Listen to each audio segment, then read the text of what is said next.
Hey, what's up, everybody? Stephen A. Williams, President and founder of the CreditPreShop.com. I think that you'll find this case very interesting. It's from a plaintiff, Kevin Woods, against Lvnv Funding and Resurgant Capital Services LP.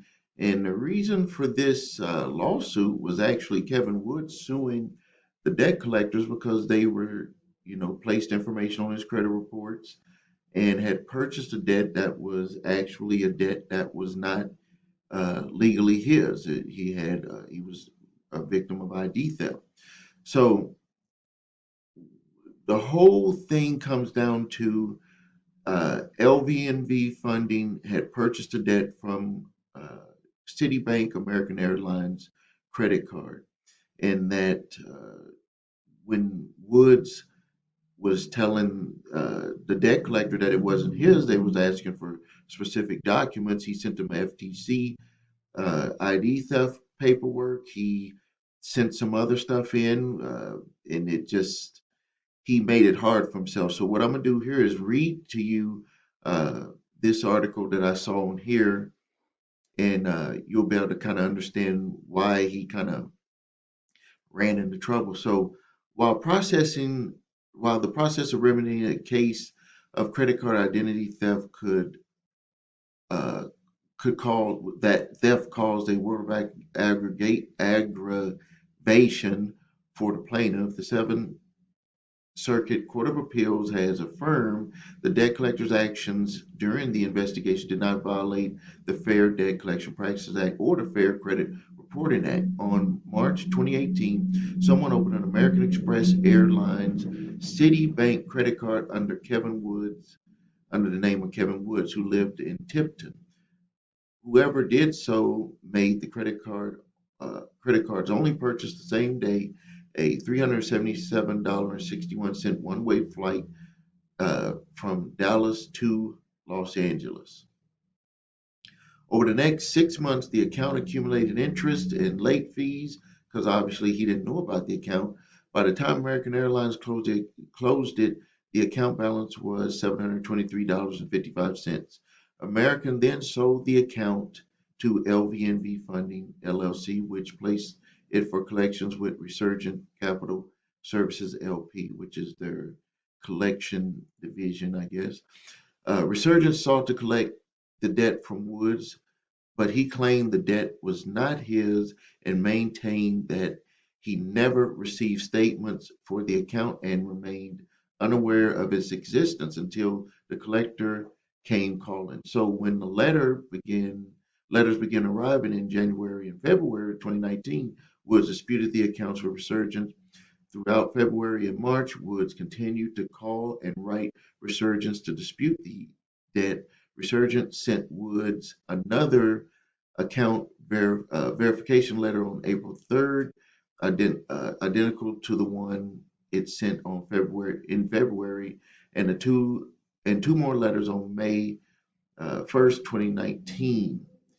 Uh, the first contained for the first time a copy of the disputed account final statement.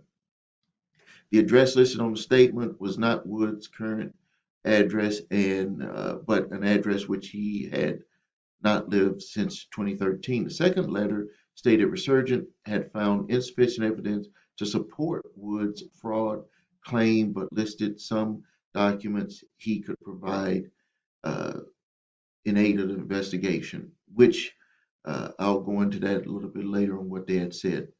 Well, I'll go into it now. They had said that they wanted him to have a police statement, affidavit of ID theft, a police report, an affidavit signed, ID theft affidavit signed, which he did before, but he didn't do it the right way. Or they said that if the perpetrator had been arrested, that he can give documentation on that. And there was some other stuff they had said that he can also give just to prove that it wasn't his. Uh, the first, something from American Express stating that it wasn't his. Also, that was the other thing that they said. If you can get something from the original creditor, we'll believe you. The first, let's see here. Okay, Woods did not respond to either letter, but called American Airlines over the phone. American Airlines confirmed that the account was open under Woods' old address and under an email address he says he never had heard of. American American sent Woods two letters indicating that it had determined the debt was his. So number one, he should have sent a ID theft complaint signed with the police report directly to American Airlines. They would have had clawed back the debt that they sold to the Lvnv funding. And uh, this is verification of something that I've told you when you're doing court summons responses, is that debt collectors do not have a letter or anything stating that 100% of the accounts that they're purchasing, that there's no problems with any of the accounts. This is an account, and this is proof that they've actually sold an account to a debt collector unknowingly, but they sold an account to a debt collector uh, for an account that was not this individual's. He was a victim of ID theft. Next, Woods turned to law enforcement, filing a police report with the Tipton County Sheriff Office alleging that he had been a victim of ID theft. Woods brought with him two letters he had received from American Airlines. Reviewing the letters, the officer who spoke to Woods wrote in his report that American Airlines had completed their investigation, determined that it in fact was him. So he actually gave them evidence to make it more on the side of the debt collection company. Formerly, Woods formally disputed the debt with the credit reporting agencies and provided them with copies of the police report. But the problem with that is that police report determined, wrote in there that they determined it was him. Um, the credit report agencies forwarded the materials to Resurgant, and in what is known as a automatic credit dispute verification, Resurgant reviewed the new materials and again matched Wood's name, address to the account information in its database. It verified to the CRAs that the debt was indeed that of Kevin Woods.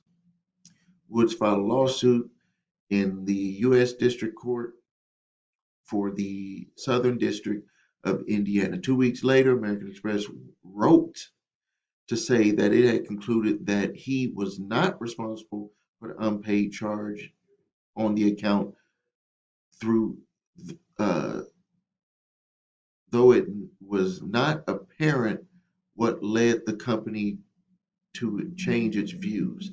This is something that he would need to follow up on to find out why. Upon learning that that development, Resurgent promptly asked the CRAs remove the account from Woods' credit report, which they did, and they stopped coming after him for it. But he sued because he believed that they did not follow the processes that are in place for debt collectors to be able to verify, to 100% verify that the account was his. And so let me tell you the problems. The problems. Number one, when you read the court case, and you can look up the court cases, Woods uh, versus Lvnv funding and Resurgant Capital Services. This is something that I talk about a lot, is that Mr. Woods did not know exactly where he was at with each process. He was responding to one group, the debt collectors, without responding to them the right way by using the right documentation. It's like, okay, I'm going to dispute the debt, but I'm not going to dispute it the proper way. So what it was the debt collectors, all they were doing was just following the law, and they were like, we're verifying your name and your address. This is you, this is your account. And then he made it worse by giving them information when he made the police report. He went into there to make a police report using information from American Express. You don't use nothing from American Express other than their name. And then you give that to the police and you say, this account is not mine. And this is the account number. I've never heard of it. I've never made this trip. This is not me. And that's it. You're making your statement. You're not giving them the information from someone that's trying to make you responsible for the debt. So you have to know where you're at the time. So the first thing that he should have did, and which he did do, but he did it the wrong way, is you fill out a FTC complaint, ID theft complaint form, or you request from the original creditor their ID theft uh, form that they would want submitted to them.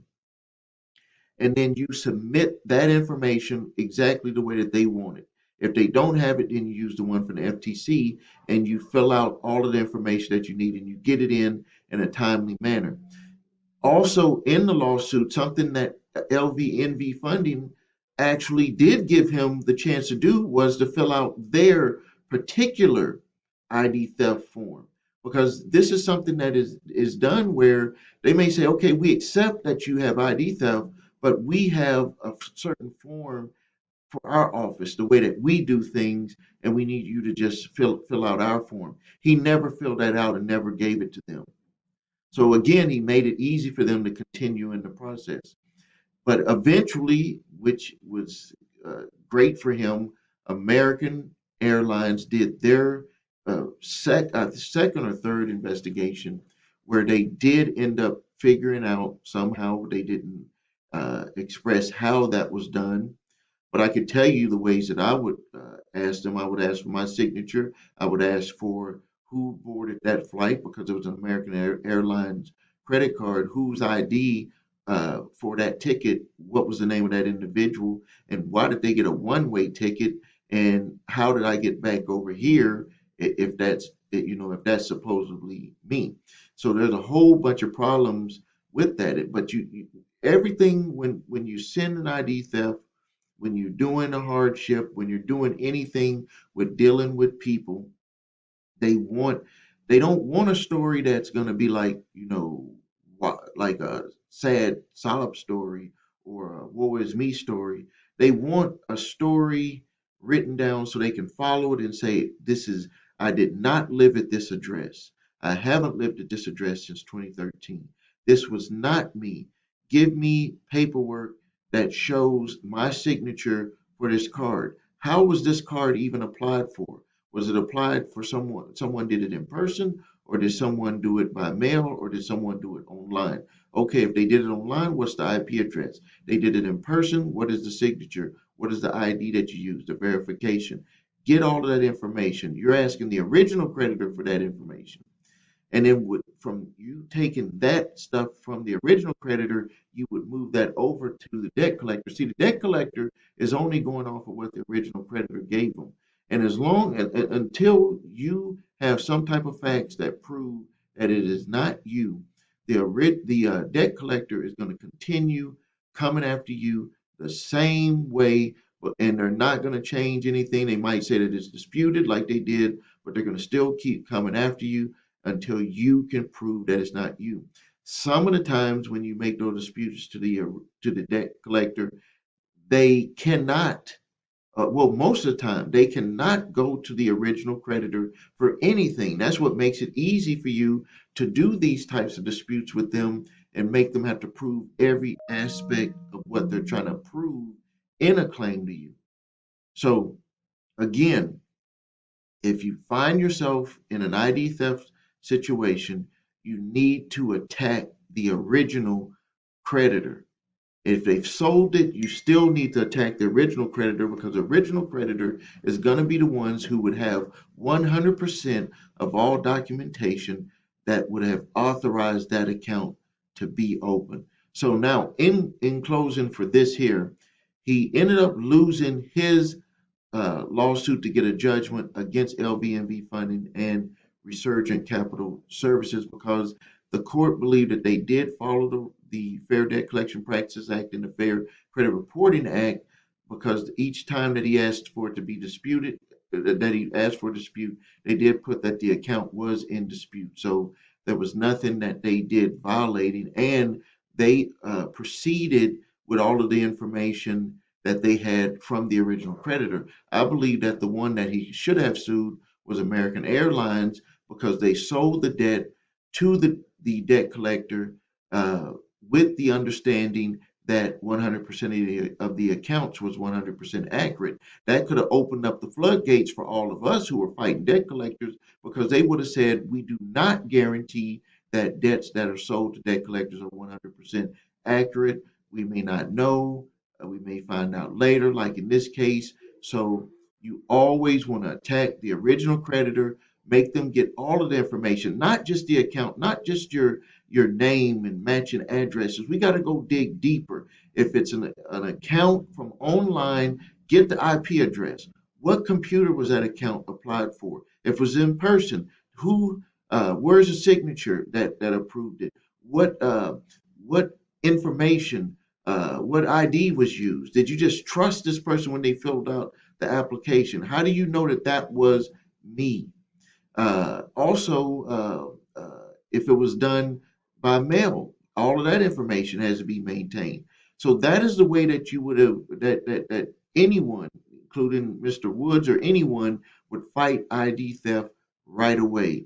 To put it to end. Also, reading in the court decision, he had waited numerous times, months, for his responses when the debt collectors had asked for stuff, and also he did not fill out the ID theft paperwork that Lvnv funding had asked him to fill out. He never did fill that out. All right, so if you need help with your credit, please visit us at thecreditrepairshop.com. Watch the video, What Makes Us Different.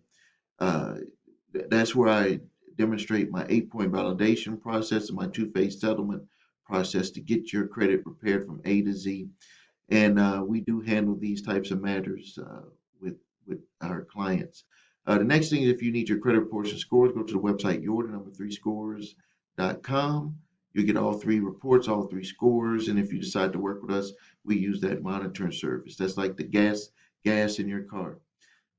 If you have debt collectors coming after you, you use my 3-pack of response letters. Use the one that's appropriate to your situation. First one is statute of limitations, debt letter. That's if they're coming after you for a debt that you know that's past the legal statute of limitations. You can find that out by going to my website, thecreditrepairshop.com. On my blog, type in statute of limitations, and you can see what's the statute of limitations for debt in your state. Because it's a credit card, this will be in column number 4 for open-ended accounts. The other letter I give you is a cease and desist collection activities letter, which would have outlined the things that he would have requested for them to give him when making those disputes. It would have been more than just match my name, address, or whatever they had. It would have went into more detail to make them prove that this debt was 100% his. And then I give you a debt validation letter, which is a letter that you'll need in the back and forth. See, most people fight debt collectors by just going a fight over the amount and a fight over their name. They never go down into the roots, which is where debt collectors don't want you to go, which is every part of that account to establish the claim. They don't want you to do that, because if you start to do that, they're going to just say, forget it, let's move on to the people who don't respond. Thank you for your time. This is Stephen A. Williams, President and founder of thecreditrepairshop.com. Please like this video. Please comment. Please share. Thank you.